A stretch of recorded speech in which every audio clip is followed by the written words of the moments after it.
And hello everybody, it's Helloman saying hello world, and I thought today I'll bring you guys a little bit of a deck profile, because I don't always do these things, but I thought I really want to show this deck off. I haven't done a deck profile on this for a long time, and it was my undefeated the other day in 5 rounds of Swiss Dragonmaid control profile. So I'm going to give you guys a little bit of, just show you guys what I've been doing and how I've really been enjoying this deck, and every week just been doing really consistently well with it. So I've been enjoying it. I'll give you guys my matchups as well, just so you know how some really interesting scenarios came up, and yeah, no, there's a lot of Eldritch, really. So, going into hand traps then, we just got 3 lovely Ash Blossom then, and that's it. This deck can really easily play 13 or more hand traps, but you'll see why in a moment how, because I'm using this sort of control variant, I don't really care about many hand traps. Like, Ash is one of the best ones that works on generic most decks. That's the only one I've really focused on, and you'll see what else I put in there to sort of help with going second and deal with most boards.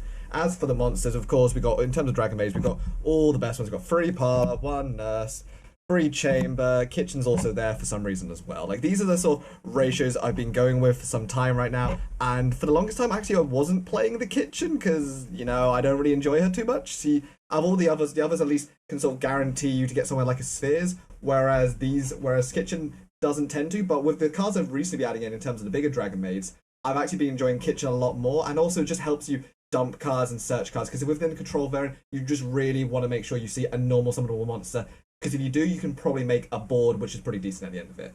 As for the big dragons, we're playing 1 low power to stop a Zeus, because that is really annoying to deal with, and it's just a great out to searchable beat it. Also helps when having to out bird up decks. You can obviously just normal summon Parlor, dump low power, battle phase, summon out the low power and be over it to sort of out that lock.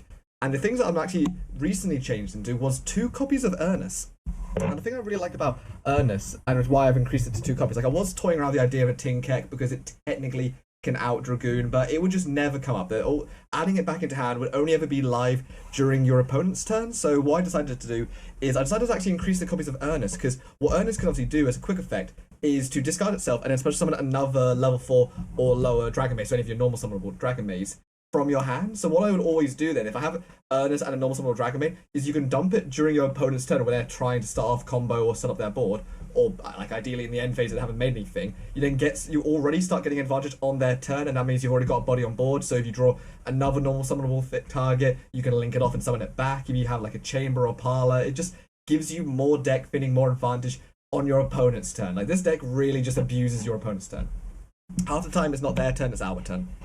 And one last monster for the deck. It's the best dragon, sometimes, not all the time. You don't want to see it in your hand, basically. You'll see why I'm obviously playing Tempest as well. Like, normally you see it in in combo variants when they want to play the Trishula fusion monster, which I used to play.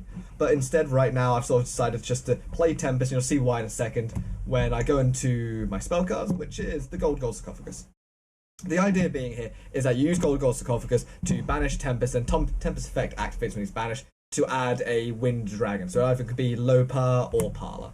Most of the time, Gold Sarcophagus just doubles up as like a 4th copy of Parlor, which, as I was saying before, Parlor's like your best starter. So you really want to see as many copies as possible. It's not terrible in your hand if you open another wind dragon. It's just not great, and it doesn't come up. As for other spells, we're playing the control version now. These might be prosperities, but I'm still really enjoying the slower format that everyone's sort of in right now. So the 3 extravagances are working out perfectly fine. The extra advantage, whether it's a case of just seeing a normal summonable target more often, or is it a case of just having the amount of advantage? Because this deck just screams advantage. Like, once you start going, you just keep like absolute snowballing your opponent, and it just gets so much harder to then beat the deck. Like, even if they break one board, you're going to get all that advantage back into your hand and just do the same thing again quite quickly. So extravagance helps doing that, and also means that you've also got lots of fodder for the next card as well, which is a lovely Forbidden Droplets. And then this is what I'm sort of saying about how we don't need to play hand traps when you've got cards like these. When you got cards like these, who needs hand traps? So of course, going second wise, or even going first, because of course it's a quick play spell, is just obviously one of the best forms of negation prevention. It obviously deals with Dragoon. Halving the attack makes it even easier for us to beat over, even though beating over it's never actually too much of an issue, so long as it hasn't got that 4k boost. But anyway, Forbidden Droplets, we don't care about discarding. Most of the cards we discard, we're going to get summoned back anyway, so Forbidden Droplet just always works out, and it never seems to have a cost to it. Going on, of course, we're playing Dragonmaid cards. Triple Hospitality and the 1 changeover.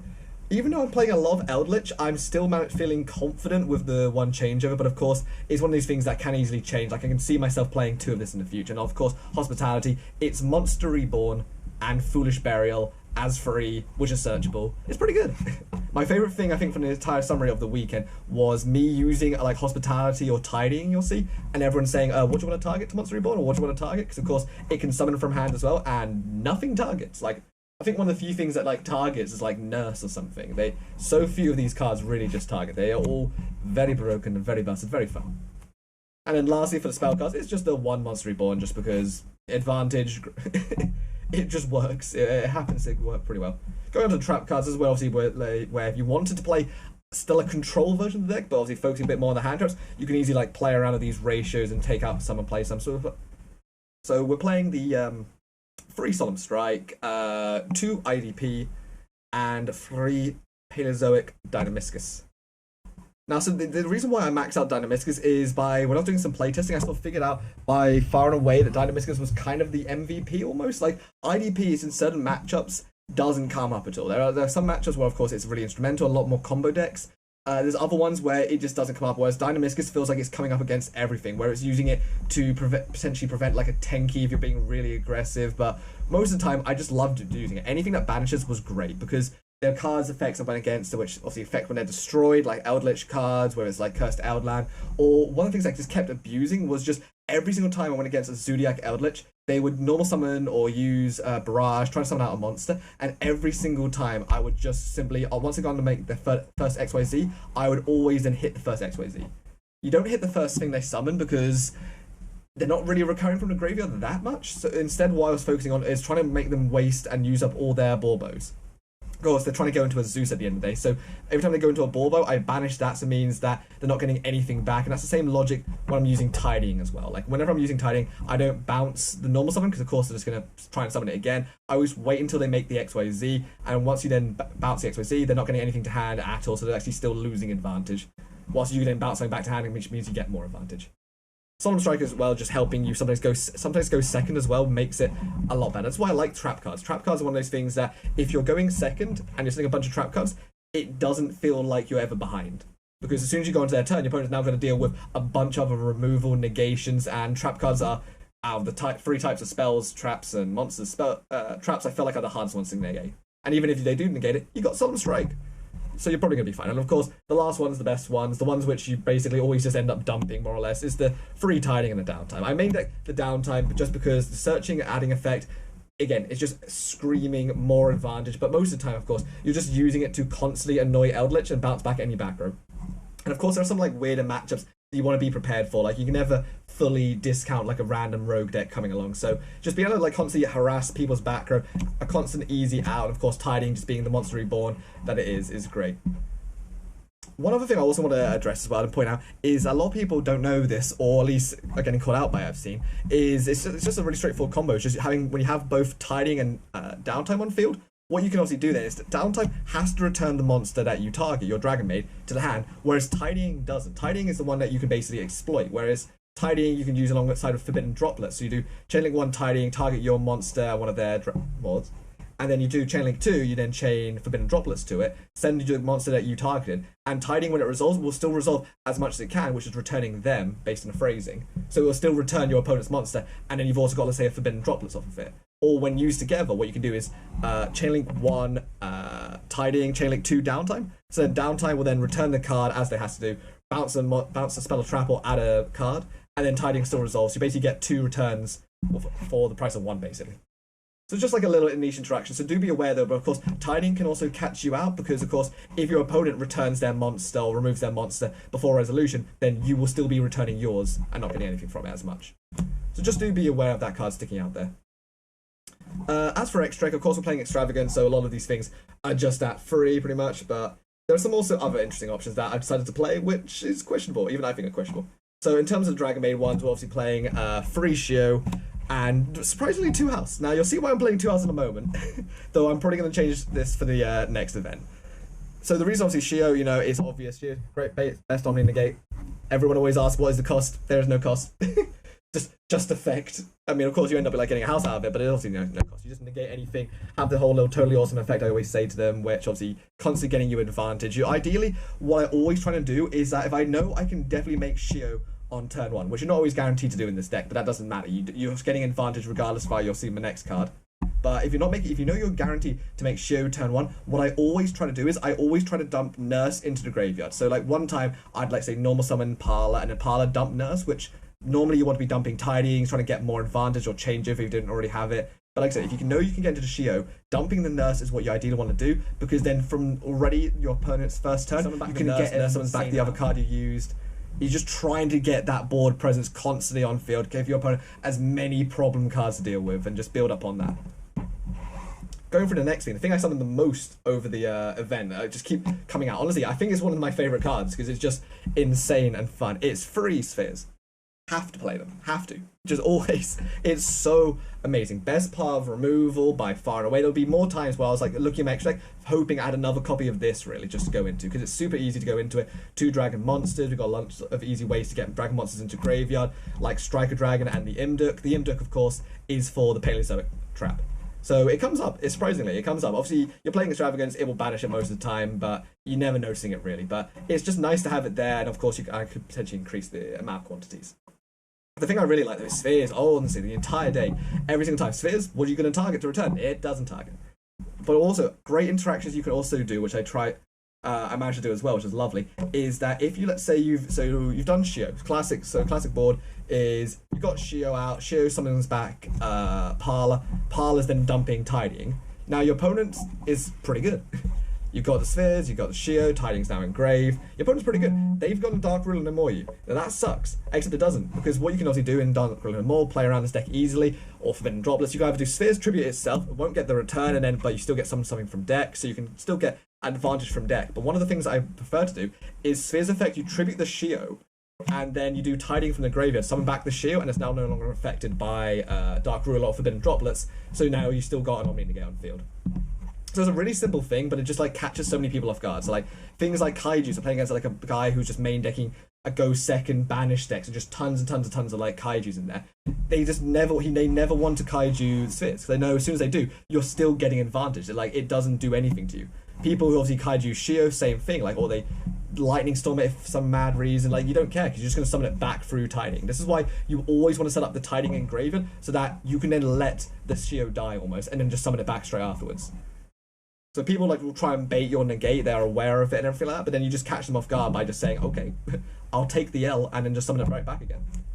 And then going to the extract here is just like really playing around with it. Like the only thing I care about realistically here is the Borrow. Like the Borrow just helping to remove cards and it just beats over. Like you can make it super easy when you've got that much advantage on board, you just want to quickly push the game and clean things up. You've all got these massive beat sticks, so whether it's just a fusion monster or any of the regular dragons, they're all over 2,000 attacks, so with nothing else on board, Borrow plus one other dragon is lethal damage. And it just helps just removing problems super simple and easily.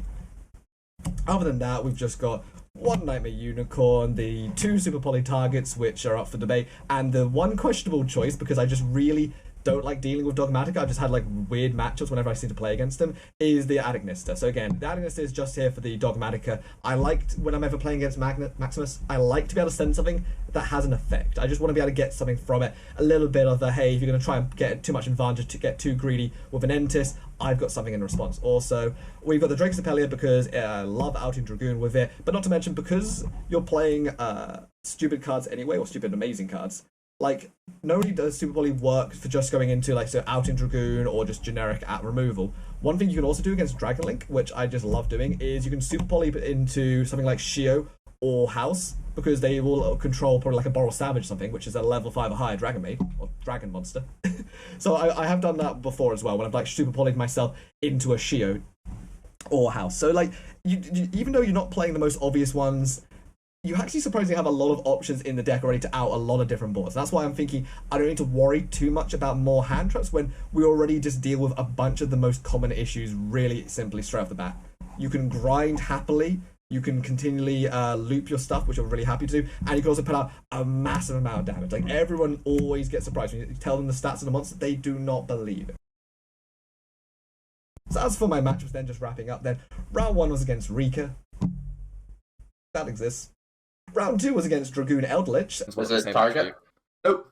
So the way I just beat him was just simply out-resourcing him. Like, the game itself, the match itself was over in about 7 minutes or something. Like, it was over surprisingly fast, because it was just a case that I was able to consistently just keep getting back into an Omni negate when I kept just stopping him getting any advantage. He made Dragoon at one point, but then didn't have any cards in his hand, so then I could then bounce it, return it to hand, or something like that.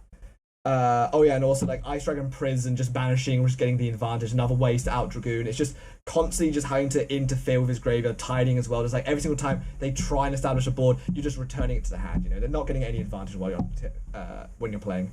Next thing was round 3. I played against that banished Fairy Tale deck. You know, the one that makes like all those kaiju's. On resolution, I'm gonna use Sphere's effect. Does it treat its cost? Yep. Target? Doesn't target. Yo, that's massive. It was funny because I knew it was a friend of mine. I knew what he was going to be playing, but he won the dice roll, so he made me go first. But again, he just did not have any idea what to do against the Dragonmaid cards. So every single time I would just keep making spheres. And even in one of the games, because of extravagance, I actually banished all 3 of my YuGiOh, so I didn't actually have the option to make it, but I had all 3 spheres, so I just didn't care. I just literally kept going. I just kept going.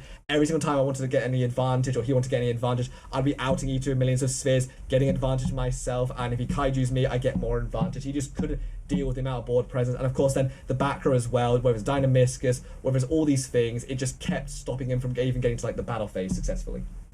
His turn was my turn, our turn. Round 4 was Zodiac Eldritch. Set 3, and over to you. End phase, Dryden, pop and spheres.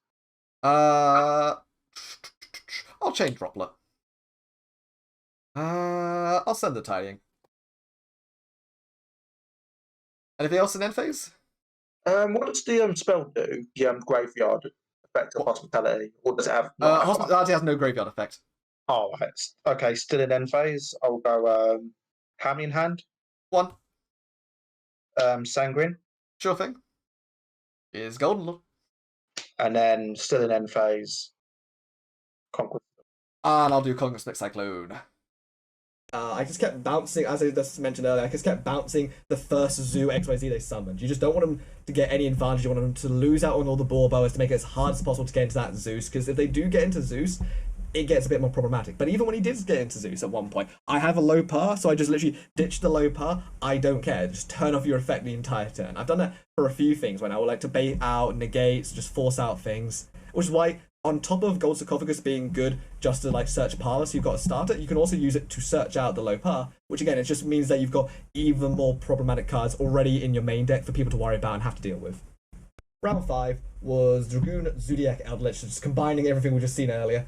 And it was the hardest matchup, not for the reason you probably think, because the guy was main decking Dimension Shifter and opened it in both game 1 and game 2, which was just annoying. That you do not want to play into that card. You send a lot of things to graveyard. You want to be able to recur things from your graveyard. So I played it cautiously, and I just managed to survive the turns when I was under the effect.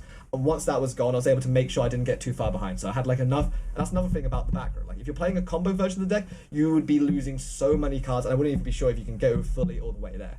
So you'd be able to make a spheres, but even then, you're not in a good position. You're not in a happy position at all. So I made sure I had like a nice bit of back row there, so to deal with him and to make sure that no matter what happens is I wasn't overcommitting it. Of course, this is where I had spheres at one point. I remember where he made a Dragoon, but because I out-resourced him, I made sure to like at that particular moment, I think I ashed the extravagance because he just tried to get more advantage. He had nothing in hand, so he just had a Dragoon.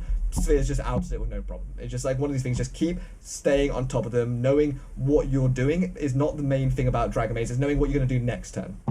So every single time I'm making a board, you really do have to think yourself, okay, what are you doing the next turn afterwards? Because that next turn afterwards, I'm not talking about your next turn, I'm talking your opponent's turn. Because as soon as you're making, whether it's making spheres or you're trying to make a YuGiOh, you're thinking yourself, okay, what are you summoning back? What are you missing in graveyard? Like, have you got your tidying in graveyard on your opponent's turn? Have you got some back row on your opponent's turn as well? Have you maybe got spheres to deal with the cards? What cards could they potentially be summoning? You're always thinking about when you're going to be using stuff there, what stuff they could be using against you, and like which ones you're going to go first. Because the orders do matter. Like one of the things I remember doing as well, because I really love Dynamiscus, is how easily Dynamiscus is always live. Dynamiscus is always live in this deck because you can have something as simple as any of the Dragonmaids. So like having something like one of the normal sort of Dragonmaids, I can have like Parlor, and then I have no cards in hand. I had no cards in hand. Dynamiscus set. Parlor on field, battle phase. You tag it back out. You summon out the low par. and then you just simply then go on resolution, Dynamiscus effect, and then banish them. There were so many times when my opponent would just be like underestimating me almost, because it felt like, oh, he's playing a Dynamiscus, but he can't have a Dynamiscus, or it's a dead Dynamiscus because he's got nothing in his hand. And you can, honestly, there'll be times where I was adding like 4 cards back to my hand. It's really easy to make sure the Paleozoic is live, so you never even have a cost to it. Because, of course, if you are discarding it, you can usually summon it back from YuGiOh next turn. Or if you're discarding on the big Dragonmaids, then you'll end up just summoning them off their own effects anyway. So it was just like a really nice deck that everything seems to just nicely slot together. And I'm really enjoying playing it. So we've got the Extravaganza also coming up, as well as a few more locals, which I'm streaming. But yeah, no, guys, I hope you enjoyed. This was my little deck profile I had here. Leave your comments down below if you think anything's crazy or any suggestions there. The only thing I'll also say as well is one other interaction that came up is Heavenly Spheres was on field. My opponent tries to summon Alpha, but then obviously the ruling is that because Heavenly Spheres has 0 attack, Alpha, you need your opponent to have at least anything with more than 0 attack to be able to summon it. So that's another little instance I just remembered as well. It's just when you have Heavenly Spheres, it also just plays around Alpha, the Master of Beasts. That was like another one. Until next time, guys, I've been Helloman saying goodbye, world. Bye, guys.